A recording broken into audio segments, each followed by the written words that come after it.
कथा प्रारंभ होत है, सुनहु वीर हनुमान। आसन आए बिराजिए, तेज पुंज बलवान सियावर। रामचंद्र जी की जय, बोलो मेरे प्रभु जी की जय, बोलो मेरे गुरु जी की जय। उज्जवल महलों में अनेक प्रकार के सुंदर रीति से बने हुए मणिजटित सोने की जरी के पर्दे लगे हैं। सीता जी के रहने के सुंदर महल की शोभा का वर्णन किया ही कैसे जा सकता है। सुबग द्वार सब कुलिस कपाटा, भूप भीर नट मागध भाटा। बनी विशाल बाज गजशाला, हय गय रथ संकुल सब काला। राजमहल के सब दरवाजे फाटक सुंदर हैं, जिनमें वज्र के मजबूत तथा हीरों के चमकते हुए किवाड़ लगे हैं। वहां मातहत राजाओं, नटों, मागधों और भाटों की भीड़ लगी रहती है। घोड़ों और हाथियों के लिए बहुत बड़ी बड़ी घुड़सालें और गौशालाएं, फीलखाने बनी हुई हैं, जो सब समय घोड़े, हाथी और रथों से भरी रहती हैं। सूर सचिव सेनप बहु तेरे, नप ग्रह सरिस सदन सब केरे। पूर्व बाहिर सर सरित समीपा, उत्तरे जहाँ तहाँ विपुल महीपा। बहुत से सूरवीर मंत्री और सेनापति हैं, उन सबके घर भी राजमहल तरीके ही हैं। नगर के बाहर तालाब और नदी के निकट जहां तहां बहुत से राजा लोग उतरे हुए डेरा डाले हुए हैं। देखी अनूप एक अमराई, सब सुपास सब भांति सुहाई।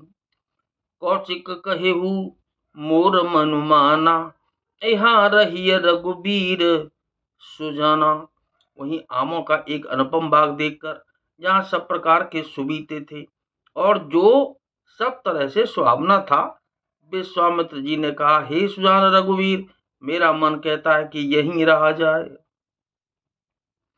भले ही नाथ कही कृपा निकेता, उतरे तहाँ मुनि वृंद समेता। विश्वामित्र महामुनि आहे, समाचार में थे लापति पाए। कृपा के दाम श्री रामचंद्र जी बहुत अच्छा स्वामिन कहकर वहीं मुनियों के समूह के साथ ठहर गए।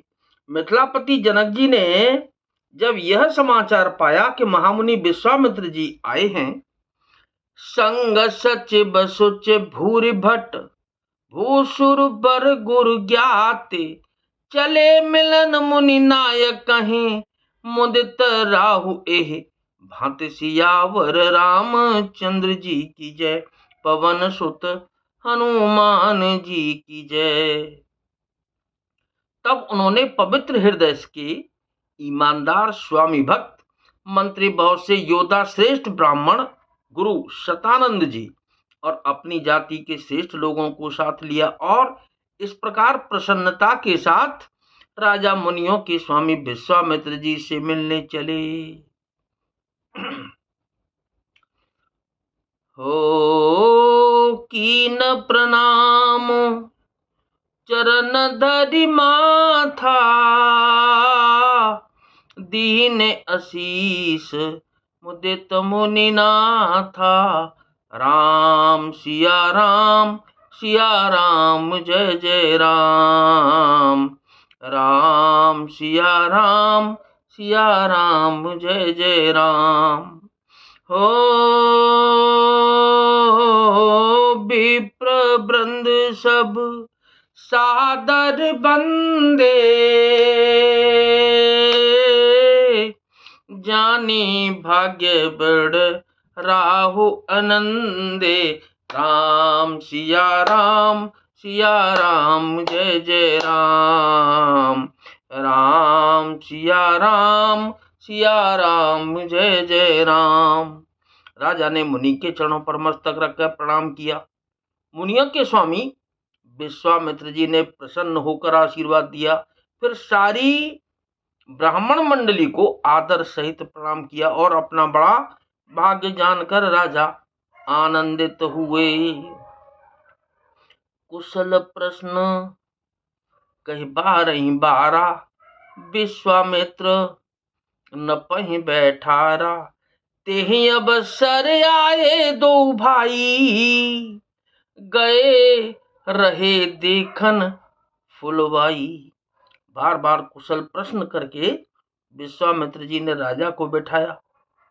उसी समय दोनों भाई आ पहुंचे जो फुलवाड़ी देखने गए थे। श्याम गौर मृदु बयस किशोरा, लोचन सुख दबे स्वचित चोरा। उठे सकल जब रघुपति आए, विश्वामित्र निकट बैठाए। सुकुमार किशोर अवस्था वाले श्याम और गौरवर्ण के दोनों कुमार, नेत्रों को सुख देने वाले और सारे विश्व के चित्त को चुराने वाले हैं। जब रघुनाथ जी आए तब सभी उनके रूप एवं तेज से प्रभावित होकर उठकर खड़े हो गए। विश्वामित्र जी ने उनको अपने पास बैठा लिया। भय सब सुखी देख दो भ्राता, बारे बिलोचन पुलकित गाता। मूर्ति मधुर मनोहर देखी, बयहु विदेहु विदेहु विशेषी, विदेहु विदेहु विशेषी। दोनों भाइयों को देखकर सभी सुखी हुए। सबके नेत्रों में जल भराया, आनंद और प्रेम के आंसू उमड़ पड़े और शरीर रोमांचित हो उठे। राम जी की मधुर मनोहर मूर्ति को देखकर विदेह यानी कि जनक जी विशेष रूप से विदेह, देह की शुद्ध बुद्ध से रहित, देह की शुद्ध बुद्ध से रहित हो गए। प्रेम मगन मनु जान नप, कर विवेक उधर धीर। बोले हूँ मुनि पद नाय सिर, गद गद गिरा गंभीर सियावर। रामचंद्र जी की जय, पवन सुत हनुमान जी की जय। मन को प्रेम में मग्न जान राजा जनक ने विवेक का आश्रय लेकर धीरज धारण किया और मुनि के चरणों में सिर नवाकर गदगद प्रेम भरी गंभीर वाणी से कहा, जो कि हम अगले एपिसोड में सुनाएंगे। तो कथा विसर्जन हो तो है, विदा हो हनुमान। गुरु जी महाराज राम लखन और जानकी मैया, सदा करें कल्याण सियावर। रामचंद्र जी की जय, पवन सुत हनुमान जी की जय।